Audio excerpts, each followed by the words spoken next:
আজ আমি তোমাদের সাথে শেয়ার করব আমি বাড়িতে কিভাবে বিরিয়ানি রান্না করি। তো প্রথমেই বিরিয়ানির চালটাকে একটা বাটিতে নিয়ে জলে ভিজিয়ে রাখবো। এখানে আমি 1 কেজি নিয়েছি, তোমরা কম বেশি করে নিতে পারো। তারপর আলুগুলোকে ভালোভাবে খোসা ছাড়িয়ে পেঁয়াজগুলোকেও ছোট ছোট করে কুচি করে নেব।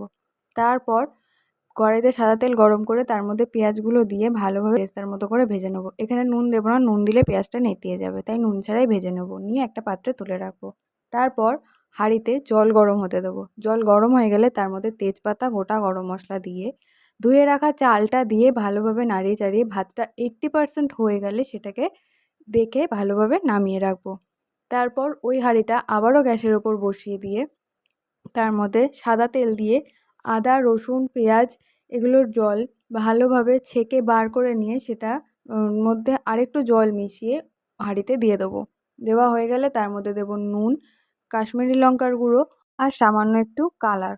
এখানে আমি কালার দিয়েছি, তোমরা চাইলে কেশরও ইউজ করতে পারো। দিয়ে ভালোভাবে নাড়িয়ে চাড়িয়ে এখানে আলুগুলো ওর মধ্যে দিয়ে দেবো সিদ্ধ হওয়ার জন্য। আমি তোমাদের সাথে এতটাই শেয়ার করলাম, বাকিটা পরের পার্টে শেয়ার করব।